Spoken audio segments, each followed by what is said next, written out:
নমস্কার। গল্পের ঝুলিতে সকল শ্রোতা বন্ধুদের স্বাগত জানাই। আজ আপনাদের জন্য গল্পের ঝুলিতে রয়েছে সৌরীন্দ্রমোহন মুখোপাধ্যায়ের লেখা সখাত সলিল। গল্পটি ভালো লাগলে একটি লাইক এবং কমেন্ট করে জানানোর অনুরোধ রইল। আর চ্যানেলে নতুন হয়ে থাকলে আরও গল্প শোনার জন্য চ্যানেলটি সাবস্ক্রাইব করতে কিন্তু ভুলবেন না। তাহলে চলুন শুনে নেওয়া যাক আজকের গল্প। বৈশাখ মাসে অনঙ্গর বিবাহ হইয়াছে। বধূ চুনি জমিদারের মেয়ে। কদিন মাত্র শ্বশুরবাড়িতে থাকিয়া আবার পল্লীগ্রামে বাপের বাড়ি চলিয়া গিয়াছে। অনঙ্গর এবার পাশের পড়া, পাছে পড়াশোনার ব্যাঘাত হয়, সেজন্য মা বউকে আর আনেন নাই। ইচ্ছা থাকিলেও ছেলের পাশের পূর্বে আনিবার জো নাই। চুনি লেখাপড়া তেমন জানে না। বিবাহের কথাবার্তা চলিবার সময় তার বর্ণপরিচয় হয়। তবে ফুলশয্যার রাত্রে অনঙ্গর কাতর মিনতিতে গলিয়া চুনি কথা দিয়াছে এই কমাসের মধ্যে দিদির কাছে সে লেখাপড়া ভালো করিয়া শিখিয়া ফেলিবে। দিদি ননি বাল বিধবা, পিত্রালয়েই থাকে। তাহাকেও অনঙ্গ পাকে প্রকারে জানাইয়াছে লেখাপড়া যে জানে না তা সে পুরুষ হোক আর নারী হোক, তার জীবন একেবারে ব্যর্থ। এমনকি তার সংস্পর্শে যে আসে তার জীবনও ব্যর্থ হইয়া যায়। ননিও ভরসা দিয়াছে বাড়িতে তো তেমন কোনো কাজ নাই, চুনিকে সে নিজে ভালো করিয়া পড়াইবে এবং লেখাপড়া শিখাইয়া অচিরে তাহাকে অনঙ্গর যোগ্যা করিয়া তুলিবে। চুনি চলিয়া যাওয়ার পর হইতে হোক সে দুদিনের আলাপ পরিচয়, অনঙ্গর দিন কি করিয়া কাটিতেছে তা সেই জানে। জ্যৈষ্ঠ, আষাঢ়, শ্রাবণ, ভাদ্র, চারিটা এ মাস গিয়াছে না যুগ গিয়াছে। বৈশাখ মাসে চুনির সঙ্গে দেখা, সে যেন স্বপ্ন বলিয়াই মনে হয়। আবার কবে দেখা হইবে কে জানে। পূজার সময় অনঙ্গ শ্বশুর বেয়ানকে বিস্তর প্রণাম জানাইয়া চিঠি লিখিলেন। বাড়িতে পূজা, জামাতা বাবাজিকে একবার পাঠাইলে সকলে কৃতার্থ হন। দেশের লোকও তাহাকে দেখিবার জন্য ব্যাকুল, অন্তত পূজার সময় ওই কটা দিনের জন্য। অবশ্য বাবাজির পড়ার যদি কোনো ক্ষতি না হয়, বাবাজিকে পাঠাইতে পারিলে তাহারা অনুগৃহীত হইবেন। তাহার মাতৃদেবীর স্বনির্বন্ধ অনুরোধ, অনুমতি পাইলেই তিনি লোক পাঠাইবেন। অনঙ্গ আহারে বসিয়াছিল। মা আসিয়া শ্বশুরের চিঠি পড়াইয়া বলিলেন, কিরে যাবি? অনঙ্গ জলের গ্লাস মুখে তুলিয়াছিল, একটা বিষম খাইয়া গ্লাস নামাইল। মা বলিলেন, ষাট ষাট, তা দেখ বাপু, তোর যদি পড়ার ক্ষতি না হয়, বুঝিস। পড়ার ক্ষতি? পড়া পড়া, জীবনটা যেন শুধু নোট মুখস্থ করার জন্যই সৃষ্ট হইয়াছিল। পরীক্ষায় পাশ হইলেই মানুষ চতুর্ভুজ হইবে, আর কোনো কাজ নাই। মনটাকে আনন্দরস দিবার প্রয়োজন নাই। শুধু কলেজের কেতাবগুলা স্টিম রোলারের মতো মনটাকে অহরাত্র পিষিয়া বিদ্যাটাকে হাড়ে হাড়ে গাঁথিয়া দিলেই দুর্লভ নরজন্ম সার্থক হইবে আর কি। অনঙ্গ একটু কুণ্ঠিতভাবে কহিল, কোথায় নামতে হয়, কি রাস্তা? মা হাসিয়া বলিলেন, তোকে তো আর তত্ত্ব দিয়ে পাঠাচ্ছি না বাপু, তাদের লোক এসে নিয়ে যাবে। কবে যেতে হবে? ষষ্ঠীর দিন না হয় যাস, তাই লিখে দেব। কিন্তু বিজয়ার প্রথম প্রণাম আমি তোমার পায়েই করতে চাই। মা, সকলের আগে তোমায় প্রণাম করা চাই। ছেলের কথা শুনিয়া মার মন ভিজিয়া গেল। তিনি বলিলেন, তা কতক্ষণেরই বা পথ? নবমীর দিন রাত্রের গাড়িতে বেরুলে বিজয়ার দিন দুপুরবেলা এখানে এসে পৌঁছুতে পারবিক্ষণ। অনঙ্গর বুকটা ধক করিয়া উঠিল। এতখানি ভক্তি দেখাইয়া এটুকু সে বিলক্ষণ আশা করিয়াছিল যে মাও স্নেহ বাৎসল্য দেখাইবেন এবং পূজার ছুটিটা শ্বশুরবাড়িতেই কাটাইয়া আসিতে বলিবেন। আহা, তাদের কি সাধ যায় না নূতন জামাইটিকে লইয়া দুদিন আমোদ আহ্লাদ করে? কিন্তু তাহা ঘটিল না। তখন সে ভাবিল, যাক, কতদিন কতদিন পরে চুনির সঙ্গে দেখা হইবে তো। সেই কবে বৈশাখের এক স্নিগ্ধ উষায় দুইজনে ছাড়াছাড়ি হইয়াছে। চুনি যখন গাড়িতে ওঠে, অনঙ্গ তখন নিজের ঘরে বিছানায় পড়িয়াছিল। আসন্ন বিরহ বেদনায় বুক তার ভারী হইয়া উঠিয়াছিল। নির্মম গৃহ। বিদায়ের পূর্বে চুনির সঙ্গে দেখা করানোটাও কেহ উচিত বলিয়া মনে করে নাই। তারপর চিঠিপত্র লিখিয়া সেই সদ্য পরিচয়টুকুকে জাগাইয়া রাখিবারও কোনো উপায় ছিল না। কে জানে আবার নূতন করিয়া পরিচয় ঝালাইতে হইবে কিনা। এখানে তাহার মন মুহূর্তের জন্য চুনির কথা ভুলিতে পারে না। বই খুলিয়া সে বসে মাত্র, কিন্তু মন তার রঙিন ফানুসে চড়িয়া সেই অজানা পল্লীর কোন গৃহকোণে অহরহ এক বালিকার পিছনে উতলা হওয়ার মতোই ঘুরিয়া মরে।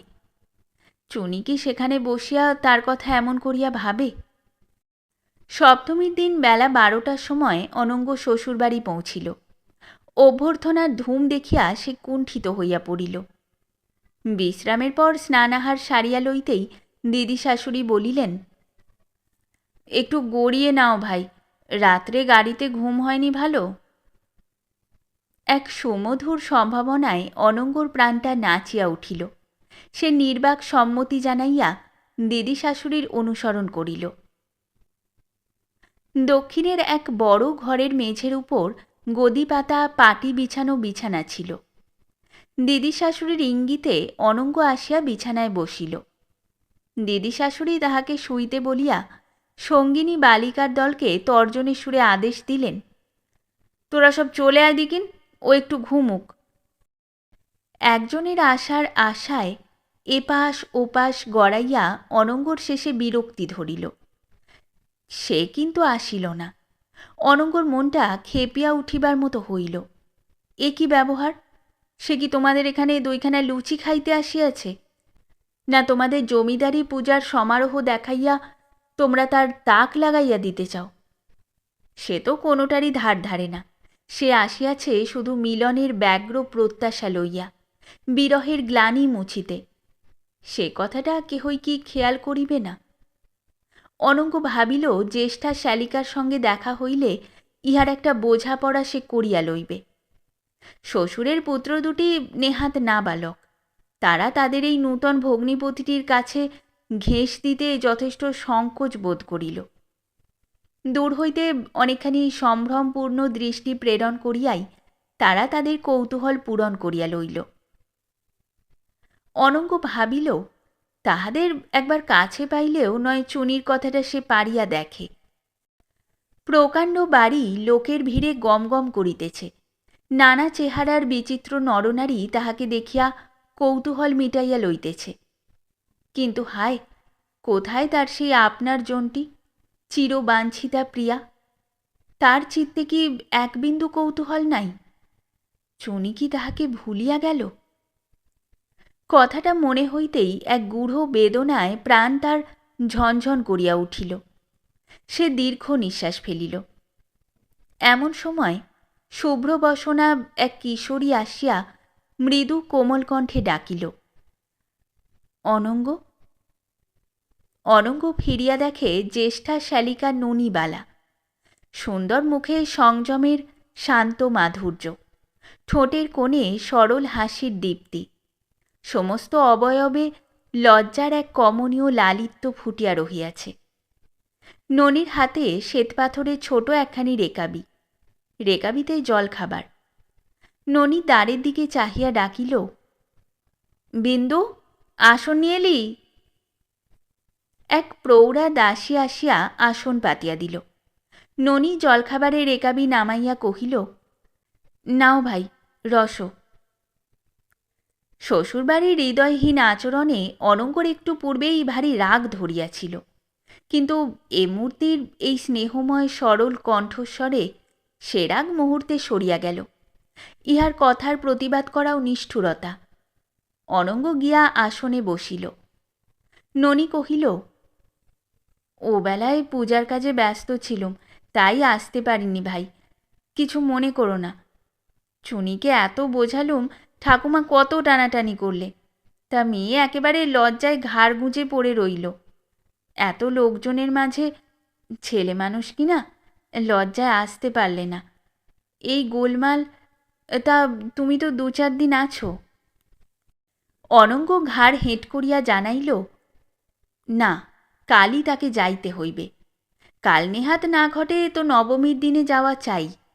বাড়িতে বিস্তর কাজ, 2 দিনের জন্যও যে এই আসিতে হইয়াছে সে একেবারে ইত্যাদি ইত্যাদি।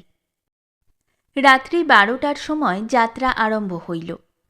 জমিদার বাড়ির প্রকাণ্ড উঠান লোকে লোকারণ্য। শ্বশুর নবজামাতাকে লইয়া আসরে বসিলেন। অনঙ্গ প্রমাদ গণিল, গেল রে, আজ রাত্রেও বুঝি চুনির সঙ্গে দেখার আশা একেবারেই ঘুচিয়া গেল। রাগে তার সর্বাঙ্গ জ্বলিয়া উঠিল। এ কি অসহ্য বেয়াদবি! হাতে পাইয়া এমনভাবে অপমান করা! হও না তোমরা জমিদার, হোক না কেন 1,00,000 টাকা তোমাদের আয়, দেশের লোক আর সরকারের কাছে থাকুক না তোমাদের খাতির।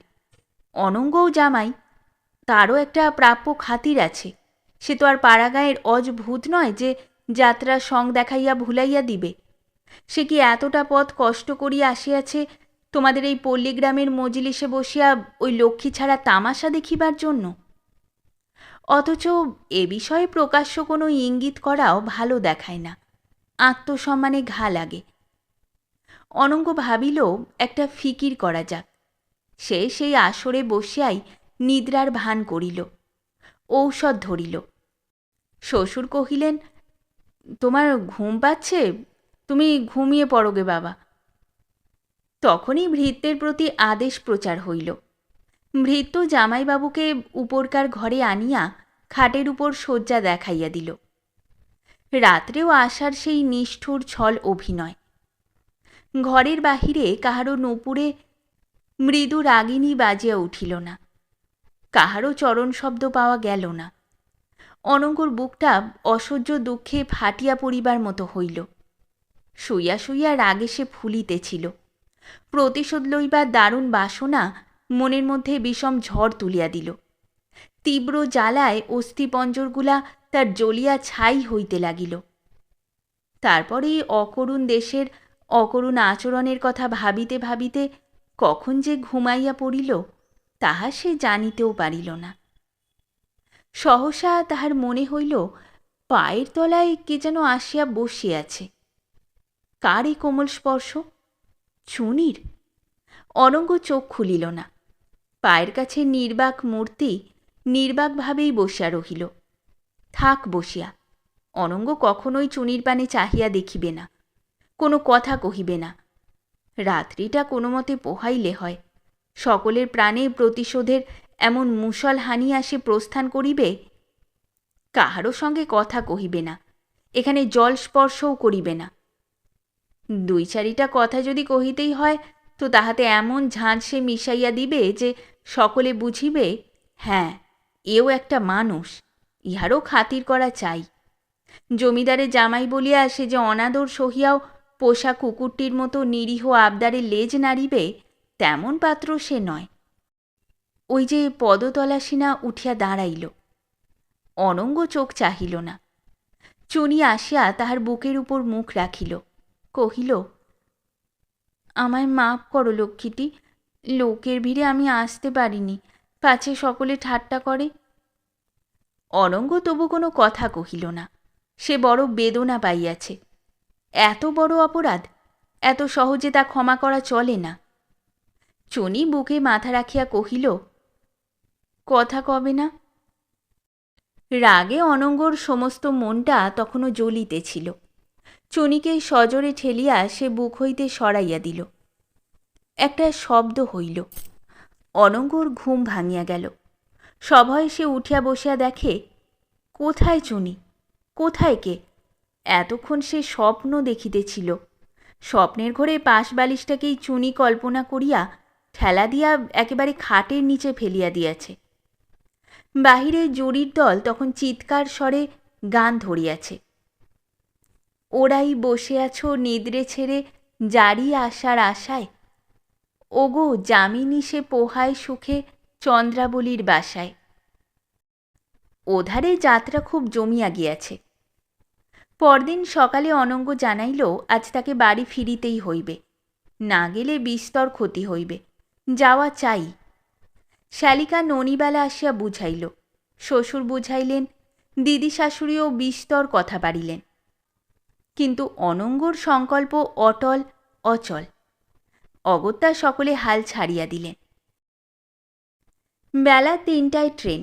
১২টার সময় আহার শেষ হইলে ননিবালা চুনিকে অনঙ্গর ঘরে টানিয়া আনিল এবং একটা পুঁটুলির মতোই ঘরের কোণে ধূপ করিয়া তাকে নিক্ষেপ করিয়া বাহির হইতে চটপট দ্বারের শিকল টানিয়া দিল।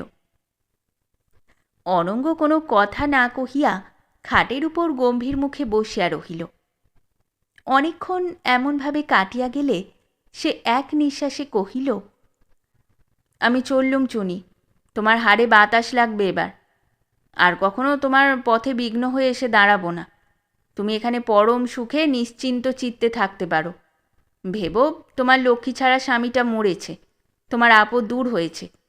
আজ থেকে তোমায় আমি মুক্তি দিলুম। তোমার ছুটি ছুটি, চিরদিনের জন্য ছুটি। এত বড় বড় কথার খোঁচা যার প্রতি নিক্ষেপ করা হইল, সে খোঁচা কিন্তু তার গায়ে বিঁধিলও না। কাপড়ের আবরণে কুণ্ডলি পাকাইয়াই সে বসিয়া রহিল। অনঙ্গ ভারী ব্যথিত হইল। আহা, এমন কথাগুলো যে কোনো উপন্যাসে বা কবিতায় গুঁজিয়া দিলে কতখানি করুণ রস সে উথলাইয়া তুলিতে পারিত। পাঠকের শ্বাসরোধ হইয়া যাইত, চোখ ছলছল করিত। আর সেগুলা কিনা এই মূর্খ অজ্ঞ বালিকার বাকহীনতার কঠিন অঙ্গে ঠেকিয়া একেবারে ব্যর্থ চূর্ণ বিচূর্ণ হইয়া গেল।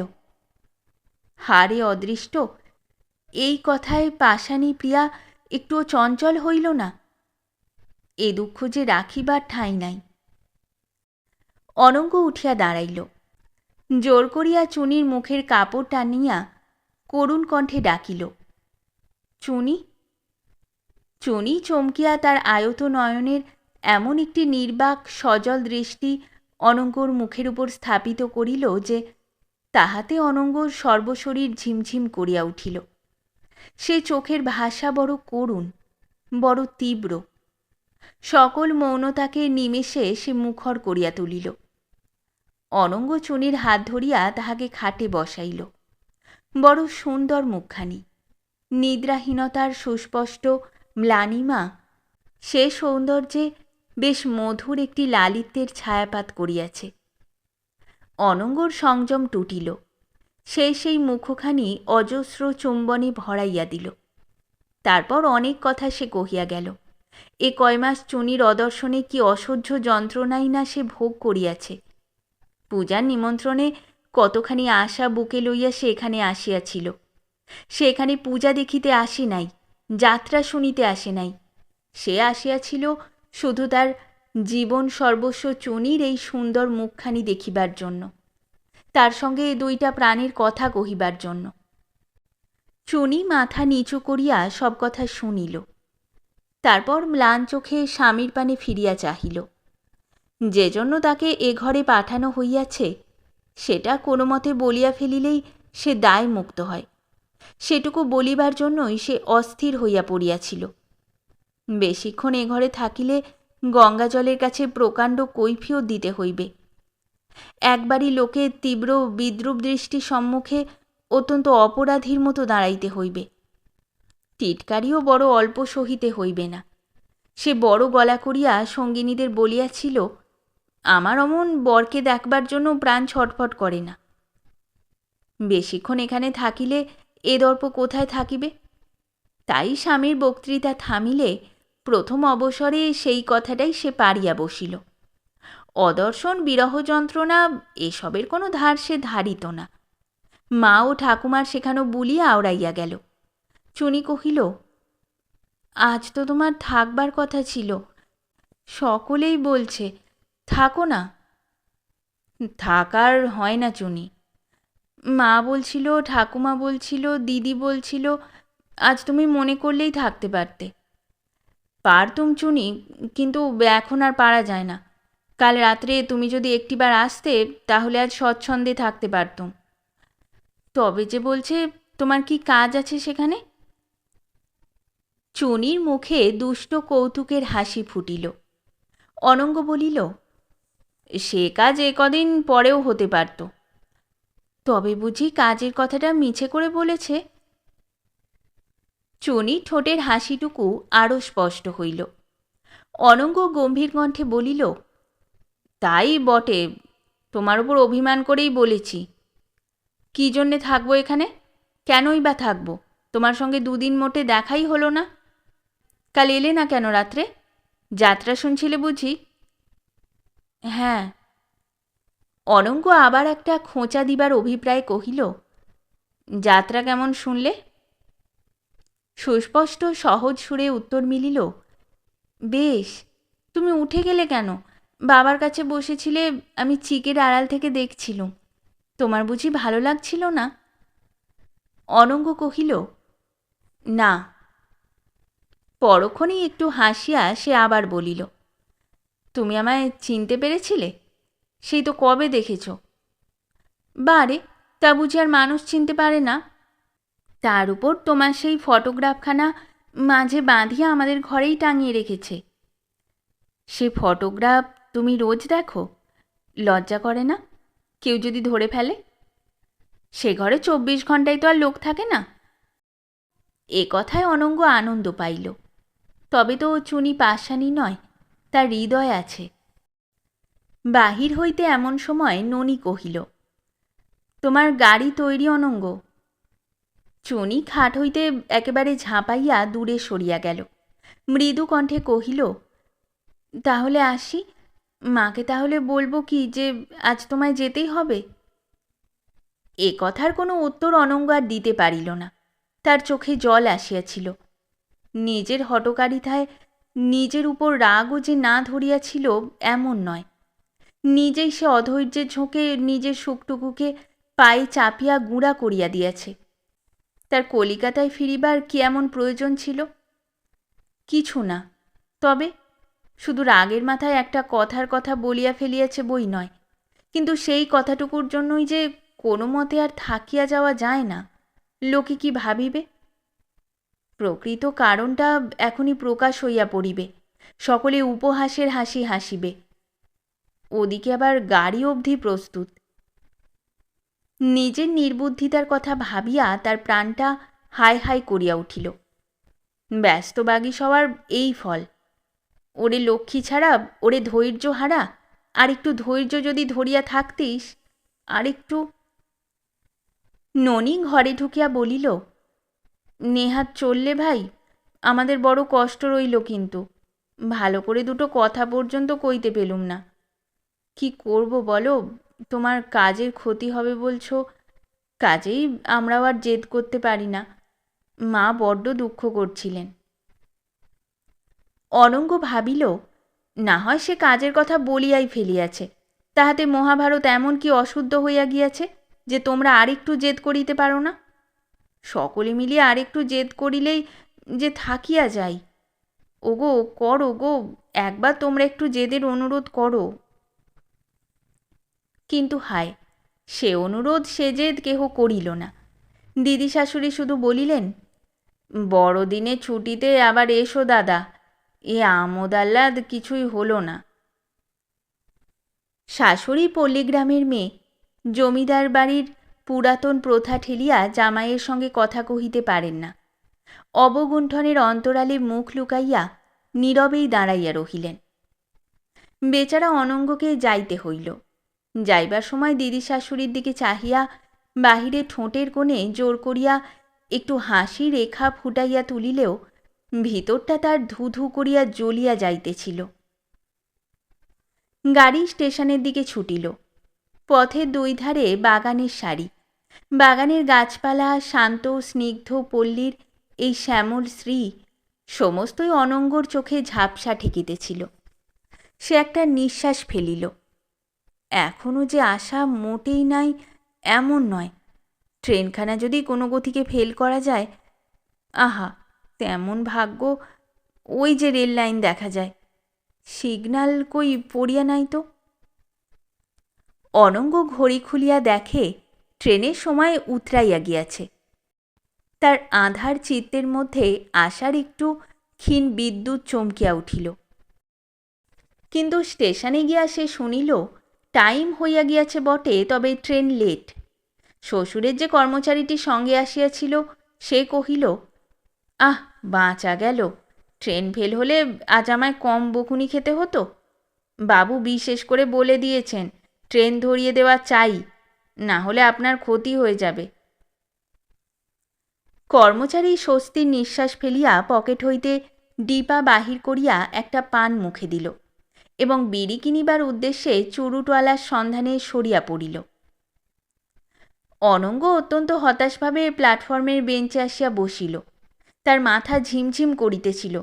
মনে হইল চোখের সম্মুখে সমস্ত পৃথিবীটা যেন ক্ষুদ্র ক্ষুদ্র অসংখ্য আলোকবিন্দুতে পরিণত হইয়া একটা ভয়ঙ্কর রকমের প্রেত নৃত্য শুরু করিয়া দিয়াছে। এমন সময় ঢং ঢং ঢং ঢং করিয়া ঘণ্টা বাজিয়া উঠিল এবং রেলের কুলি হাঁকিল, কলকাতা জানেওয়ালা গাড়ি ছোড়া, টিকিট টিকিট।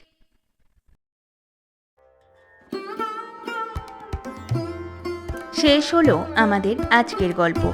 গল্প পাঠে এবং বিভিন্ন চরিত্রে আমি তৃষিতা। গল্পটি ভালো লাগলে লাইক এবং শেয়ার করে দেবেন। আর চ্যানেলে নতুন হয়ে থাকলে আরও গল্প শোনার জন্য চ্যানেলটি সাবস্ক্রাইব করতে কিন্তু ভুলবেন না। খুব তাড়াতাড়ি নতুন একটি গল্প নিয়ে ফিরে আসব। সকলে ভালো থাকুন, শুনতে থাকুন গল্পের ঝুলি।